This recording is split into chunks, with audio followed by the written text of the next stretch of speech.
Hi to everyone, I'm Eleanor Corpus. Narito naman ang Tita Nora. Meron akong ibabahagi sa inyo na isang model ng palda na may katsa sa above the knee. Pero yung kanyang cut ay may maikli lang, hindi siya mahaba. So ayan yung palda, din drawing ko siya. Ayan ang unang layer, ito ang pangalawang layer. Yun ang kanya ma-stitch siya doon, yung harap lang. So yan. Yan yung sample ng aking paldang tinuro sa inyo. So, ayan. Magsisway siya dyan sa baba. So, ayan. Start na tayo. Ang sukat na ating gagawin ay, ang waistline niya ay 28, ang hips ay 38, ang hip line ay 7.5, ang length niya ay 27. So, simulan na tayo. Guhit muna tayo dito sa, as usual, guguhit tayo.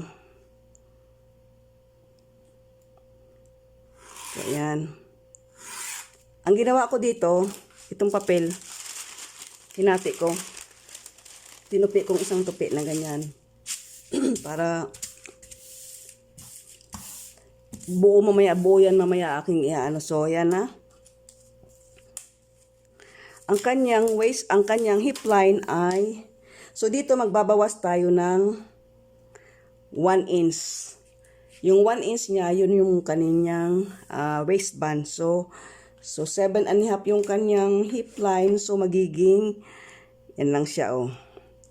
Ibinawas natin yung 1 inch doon. Yun ang kanyang waistband. So 7.5. And then, ang length niya ay 27. Ito ay American size. So kapag gagawa kayo ng ganitong model ng palda, ay susukatin nyo yung tao na magpapagawa sa inyo ng palda na ganito, na kailangan above the knee ng 1.5 inches ang sukat ng cut niya. So huwag nyo gagayahin ito. Ito lang, sample lang ito.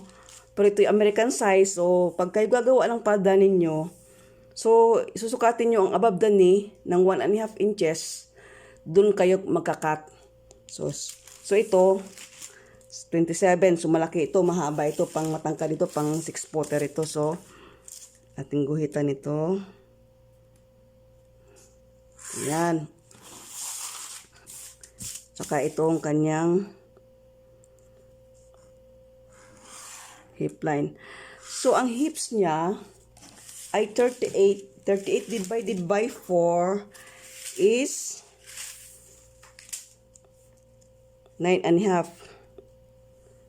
So, 8, 19. Oh, yan, 9.5 plus half inch. Plus half inch ha. So, ayan. Ang waistline naman niya, waistline divided by 4. So, ang waistline niya 28, so 7. 7 plus 2 and 1/4 plus 1/4. So, ayan na, tandaan niyo. 2 and 1/4 plus 1/4. So, ayan ang atin na lang lalagyan siya ng shape. Ayan ang shape niya.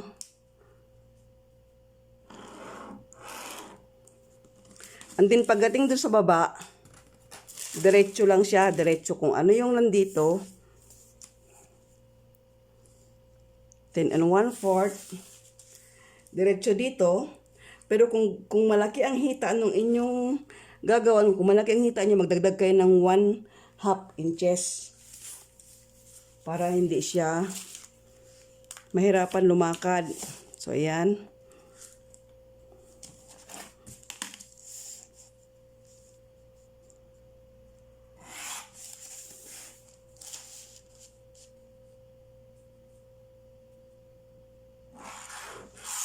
So, ayan. Isang guhit. Ngayon, ang gagawin natin, maglalagay na tayo ng tacks or binas or dart.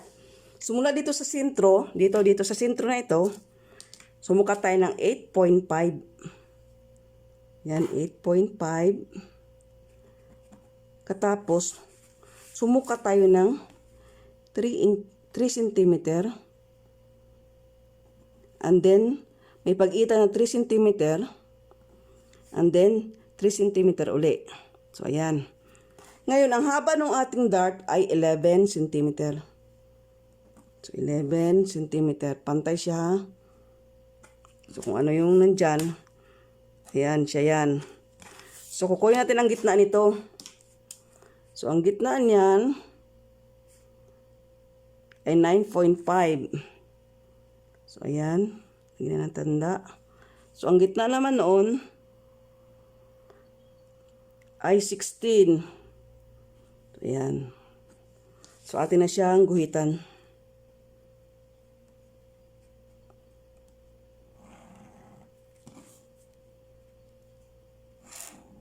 Yun yung dart na, yun yung ating ipinlas sa baywang. So, ayan. Nalagyan natin ng kwan. So, ngayon, ang gagawin natin, magbaba tayo ng 1 cm dito sa gitna. 1 cm. At, ang ating iguguhit ay ito. So, ayan.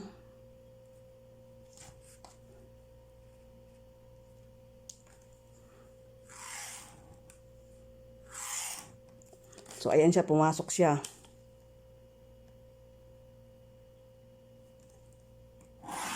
Yun. Pumasok siya, yan. Ito yung ating inadjust.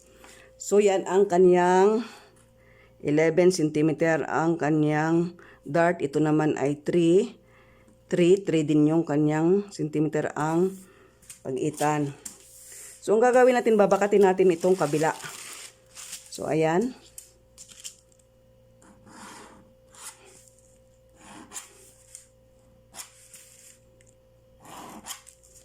Ayan.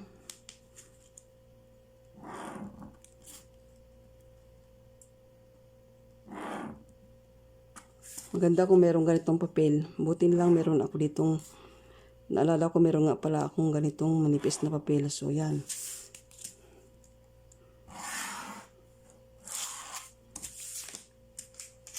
So, yan.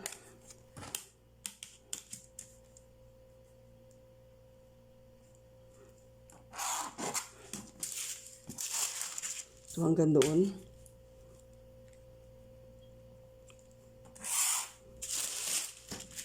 Itong model na ito ay sa malambot na tela. Ito hindi ito sa matigas. Kapag malambot yung tela, ito maganda. Mga polka dots na malambot na tela. Yun ang maganda ditong gawin. So, ayan. Ayan na. So, bubuklatin na natin. So, ayan.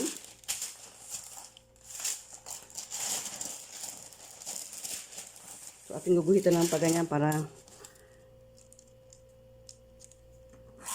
basta ang ibinaba natin nito ay 1 cm.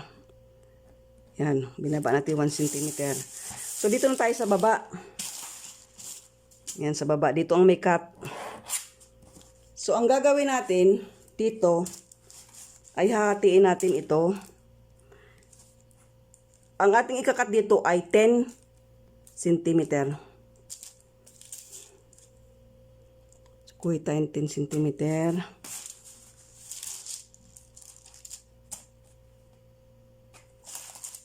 O kaya 4 inches. So, 4 inches. Yan. Yan.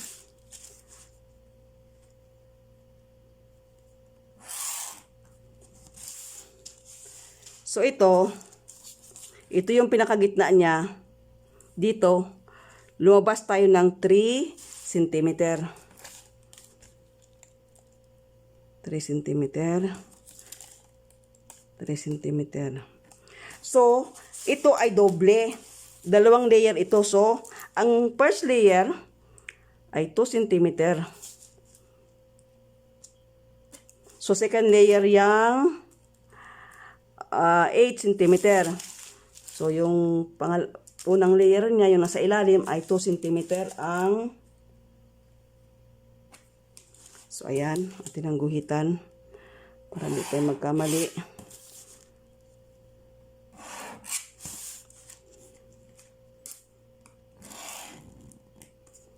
So, dito, lumabas tayo ng 3 cm mula dito sa sentro. Ito yung sentro niya, ha? Ito yung sentro niya. So, lumabas tayo ng 3 cm. So, ayan. Guhit natin. Ang guhit natin hanggang dito lang. Dahil ito lang ang biak. Itong sa ibabaw ang may biak. So, ayan. So, ating i-divide ito sa 3. So, 10 and 1/4. So, ayan.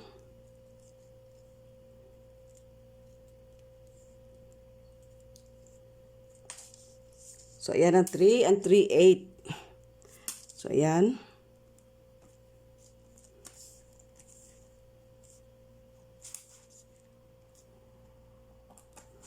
Ganoon din dito sa kabila.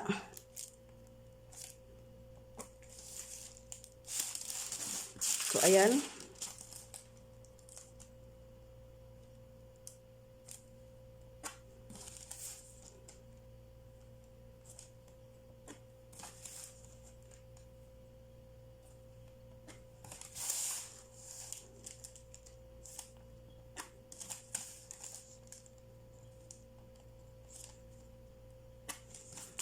So, ang gagawin natin, guguhitan natin siya.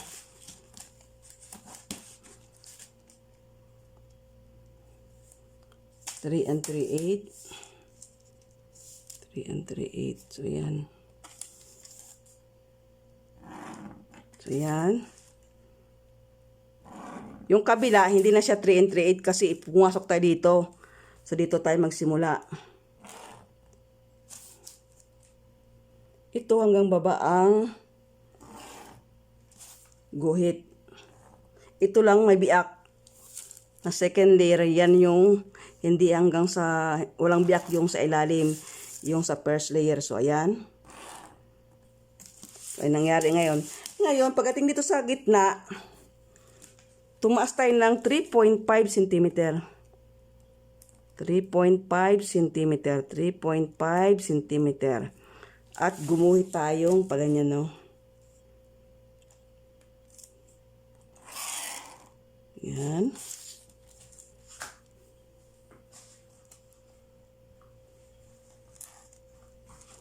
Ganun din dito.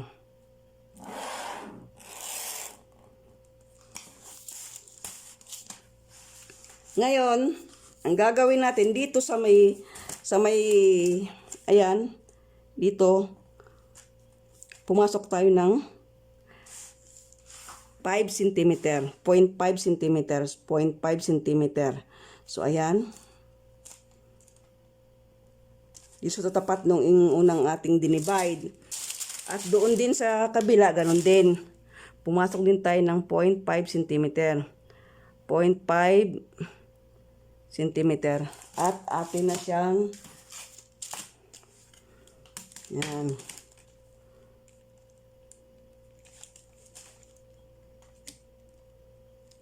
So, ayan, o.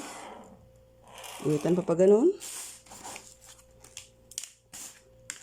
Guhitan din pa ganun. So, ayan. And then, pagdating doon,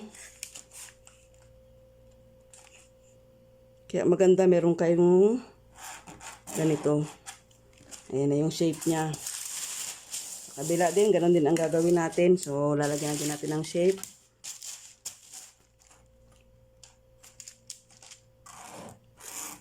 So, ayan na.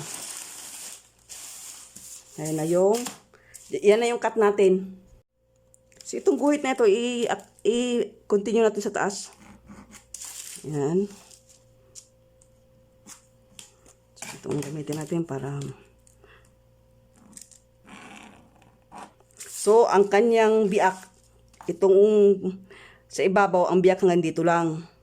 Ito lang, pang ibabaw. Itong first layer, walang biak. So, ayan.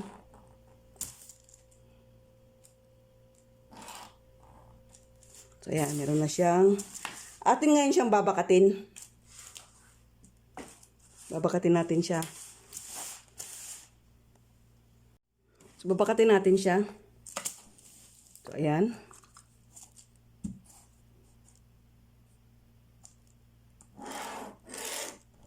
Hindi ko yan ikakat dahil para makita ninyo kung ano yung ginawa natin dito. So, ayan. And then doon.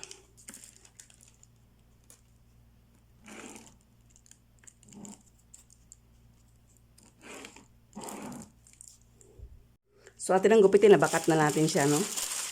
So, gupitin natin siya. And then, atin silang ilipat sa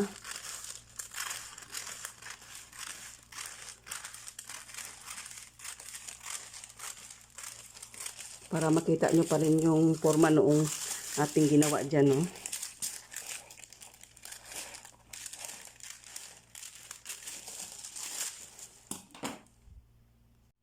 So, ang gagawin natin, atin siyang gugupitin. So, ayan, gupitin natin.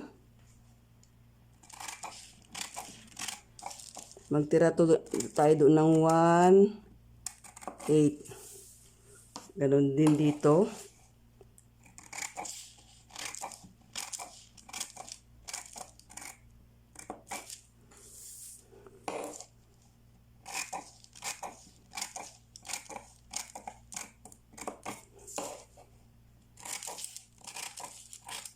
Kaya ito, dalawa na ito, ha. Ito yung ilalim. Ito. 10. And then itong ibabaw, 8. So, ayan na ang kanyang. So, atin na siyang tatransfer dito. Parang pupormahan natin. So, parang maliit itong ating. So, atin siyang ibuka. Una mo nating ibuka ito. Ang ating ilalagay dito ay 3.5 cm or 1 1/4. Ayan. So, atin siyang guhitan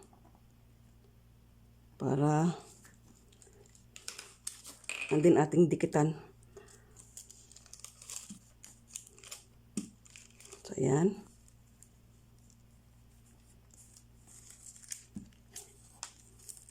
Ganyan ang paggagawa niyan. So, ito din naman, 3.5 din. So, atin na itong dikitan. So, sukat ulit tayo. 3.5. So, ayan.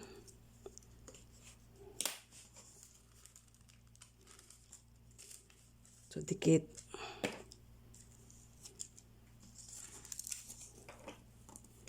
So, ayan, dikit tayo. Kailangan may pandikit kayo para maporma. Ayan.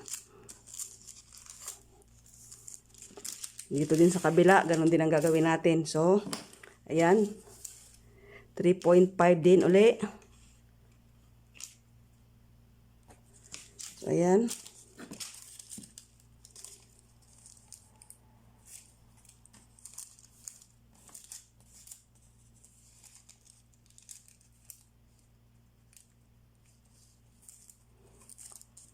So, ayun yung kanyang 3.5. Ang 3.5 din dito sa kabila. Dito. So, ayan. Ganyan ang paggagawa para hindi maksay sa tela at talagang pormadong-pormado siya. So, ayan.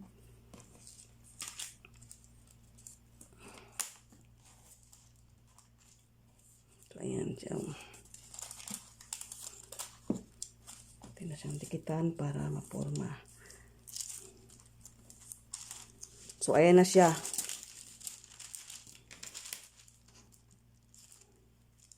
Yan na yung nangyari sa kanya, no? So, ayan na. Atin na siyang gugupitin pa ganun. At ito pa bilog. So, atin na siyang pormahan.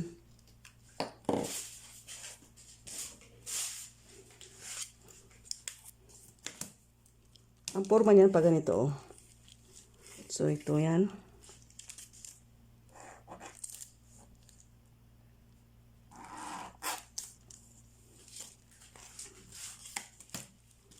Kailangan talaga meron kayong ganito para may pamporma kayo pagdating ng kayo ay magtatabas ng palda na ganito. Kailangan merong, ayan.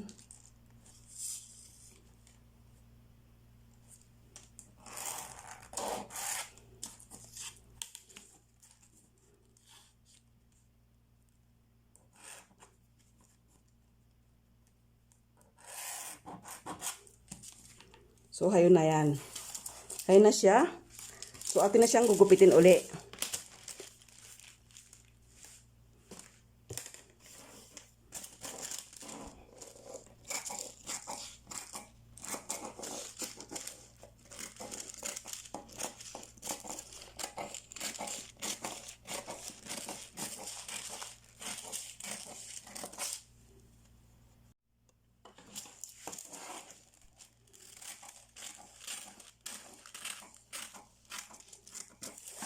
So, ayan na yung forma niya. So, itong taas, hanggang dito lang siya. Itong may guhit na yan, yan ang layer sa taas. May biyak siya dito.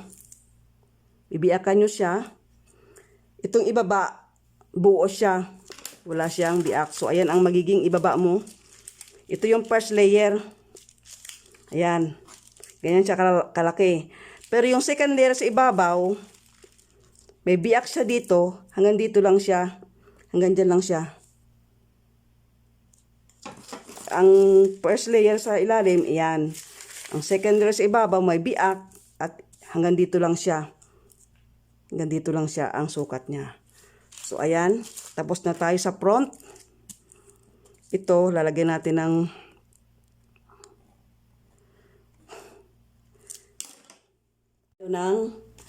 back. So, ang back ito. Guhit ulit tayo. Basta guhit tayo ng straight. Ayan. So, ayan. Ang haba ay so, ayan, 7.5 yung kanyang hip line. 7.5 ang hip line.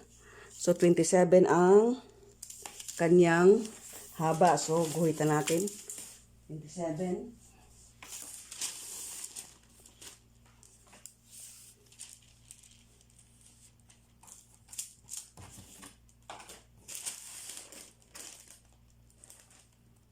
So, yan, 27.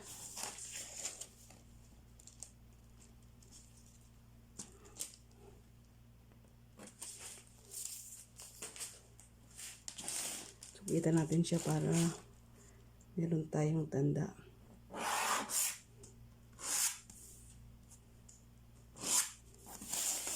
So dito sa guhitan din natin sa hip line. So ang ating hip line ay ang hips natin ay 38, so 9.5. So 9.5. And then itong waistline ay 7. So, 7 ang waistline.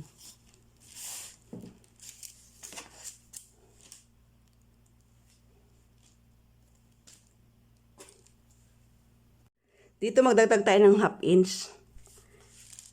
Diba? Magdagdag tayo ng 1/2 inch.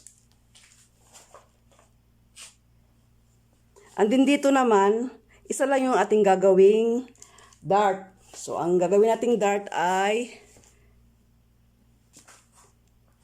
3 cm lang. So, 3 cm. Ayan, 3 cm minus 1/4. Yung dinagdag natin 1/4 doon sa harap, ima-minus natin dito yun. So, ayan ang magiging waistline niya. So, ang ating gagawin ngayon, kita mo natin pababa. So, kung ano yung sukat dito,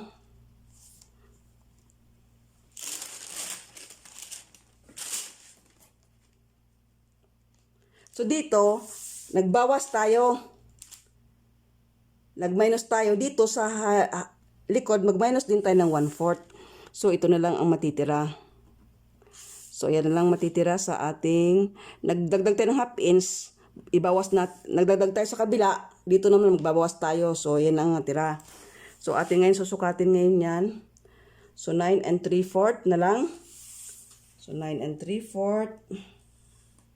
Ayan. So, atin na siyang lalagyan ng hugis. So, ganyan.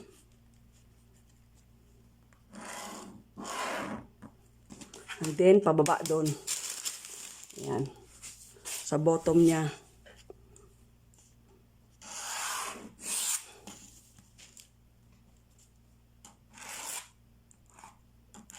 Yan. So, ayan na yung kanyang back.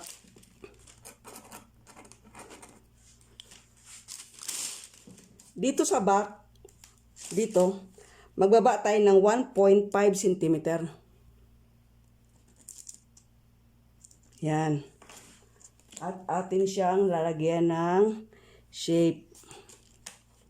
So, yan.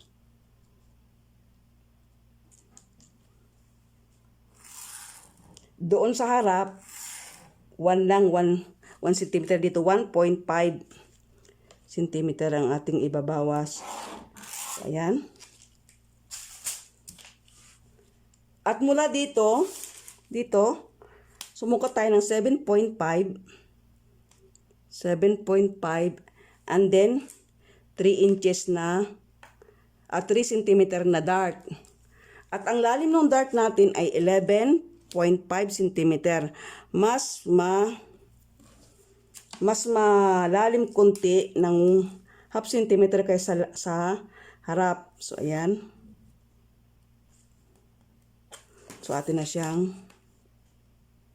guhitan. So, ayan na yung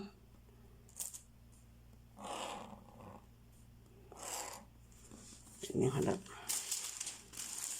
So, gupitin na natin. So, ang paggupit ko ganyan para makita nyo kung ilan.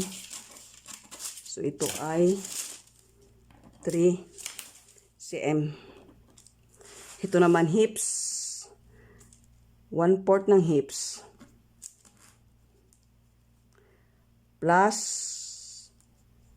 doon sa harap ay plus, dito ay minus. Minus 1/4. So, ayan. Ito ng gupitan.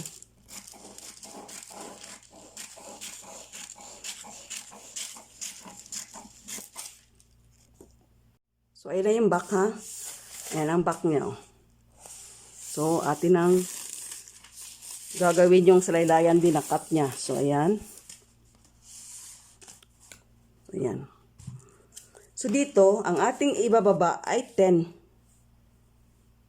Katulad din doon sa harap. 10. 10 yan. So,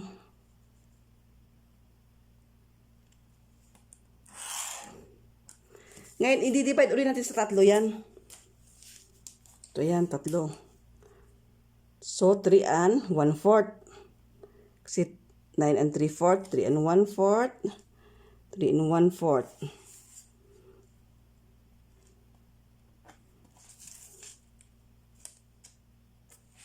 So, guhit.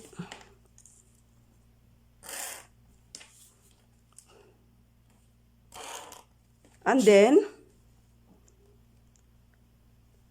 guhitan natin yung 2 cm. Yun yung unang layer. So, magiging second layer nyo itong 8 cm. So, yan.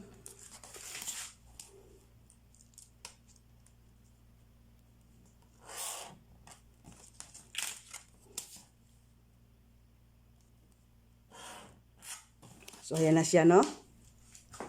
Ang gagawin natin, babakatin natin doon sa isang... So, ang gagawin natin, itutupi natin ito. Itutupi natin ang... Kasi buo ang sa likod. Walang biak. So, itutupi natin pag ganyan yan siya, oh.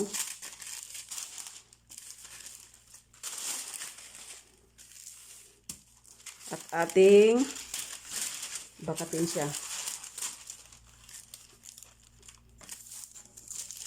So, maliit siya. So, adjust pa natin.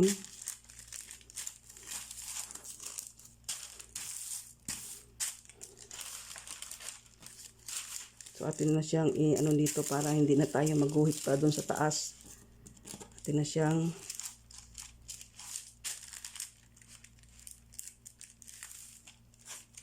yun.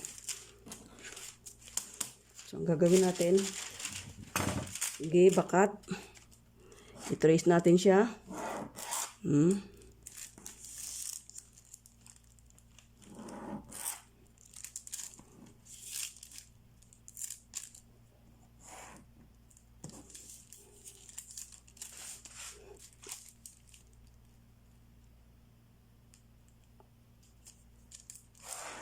Para alam nyo ang tiktik. Alam nyo tiktik ito eh.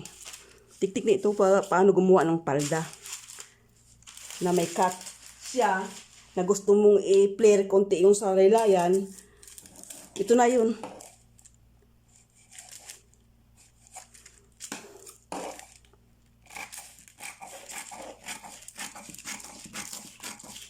Ito na yun.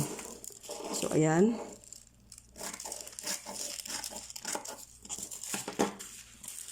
So, ito yung pinakagitna niya.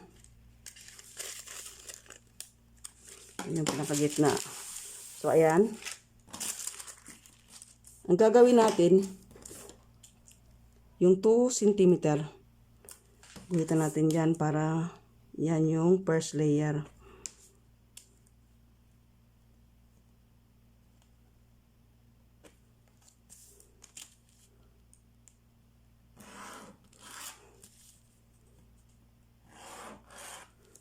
So, ang gagawin natin ngayon, gupitin natin siya. Hanggang doon. Ito ay buo ha. Hindi katulad sa harap na may biak siya. Ito ay buo. So,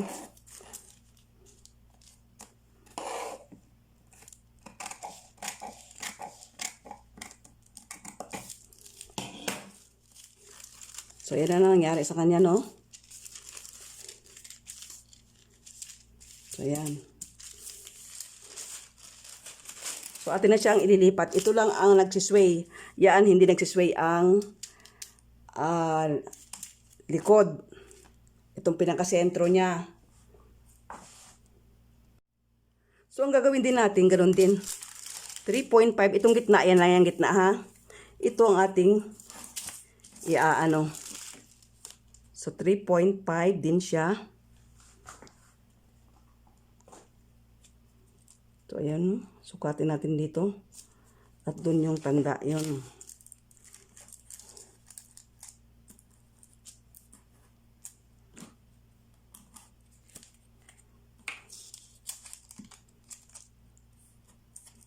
So, ayan. And then dito rin 3.5 din centimeter. So, ayan.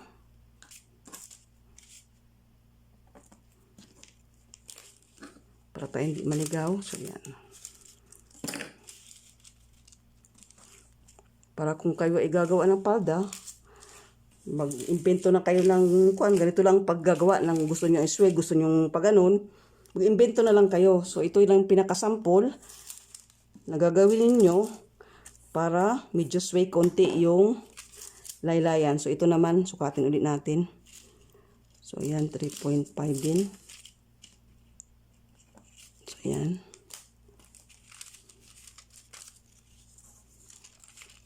So, ayan. Tsaga-tsaga lang ang ganyan.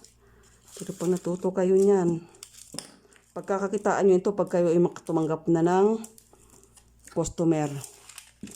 So, kaya ako nagtsatsaga rin. Gusto ko rin matuto kayo sapagkat ako noon din gusto kong matuto. So, gusto ko rin matuto kayo. So, ayan. Ganun din dito. So, ayan, 3.5 din doon. Or 1 1/4. And then, ayan.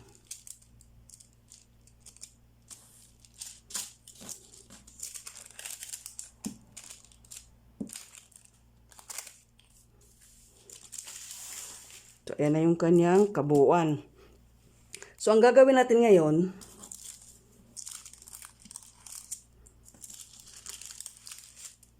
nilagay natin ng shape.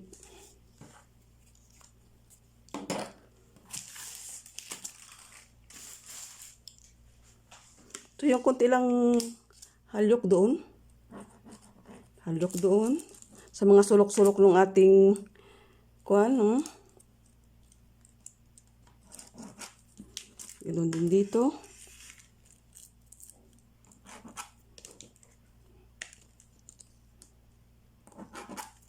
Ganun din sa baba. Ganun din ang gagawin natin sa baba. So, ayan.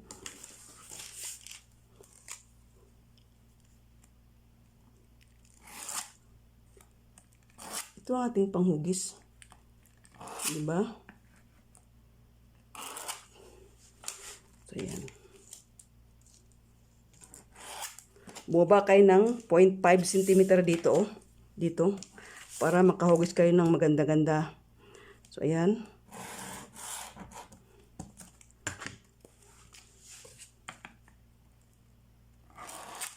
Ayan siya. So, ganun din dito.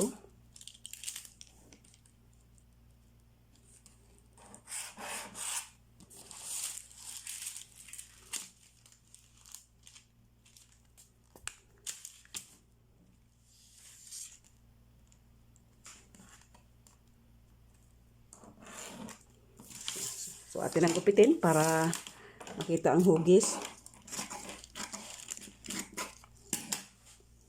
So, ito na yung kanyang, yan na yung kanyang laylayan.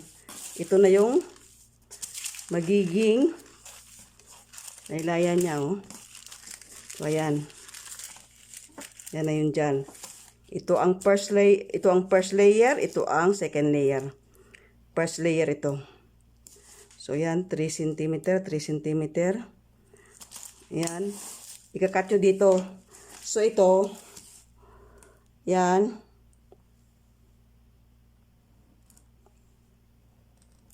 Yan, gupitin nyo yan.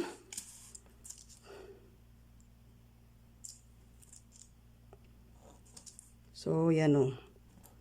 Gupitin. So, yan, gupitin nyo. Pag ganyan, gupitin nyo yan. Tapos, gupitin nyo ito. Yan yung ibig sabihin yan. So, ito na ang back. So, hindi ko pinutol. Gumawa ako ng panibago para pakita ko sa inyo. Buo. Siya. So, ayan. Yung back. Ito naman yung front. So, gupitin ko muna.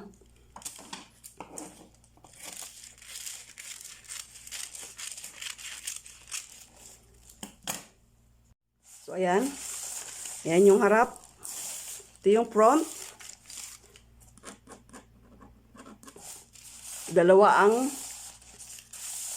dart. So, ayan. Ayan na yung, ito ay 8. Mula dito.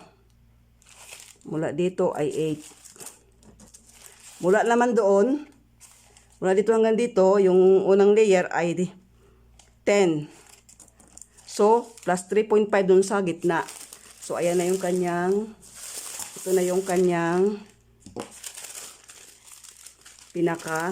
Ito yung first layer sa ilalim. At ito naman ang second layer mula dito.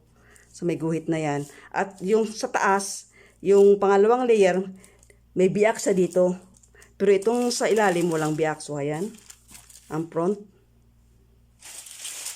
Ito ang back. So, ayan ang back. At ito yung kanyang pinaka-cut doon sa baba. So, hanggang dito na lang. Hopefully, may natutunan kayo sa aking ibinahagi ngayon. Ito ay guide lang o sample lang. Kung kayo gagawa nito, susukatin nyo ang tuhod. Ang haba ng palda ay below the knee, pero itataas nyo yung cut mula sa tuhod ng 1.5. So, hopefully may natutunan kayo. Please like and share. Subscribe kung di pa kayo nakapag-subscribe para makita nyo yung aking mga video at ring the bell. So, manotify kayo kung meron uli akong i-upload na panibagong tutorial. So, bye for now. Thanks for watching. God bless us all. Bye-bye.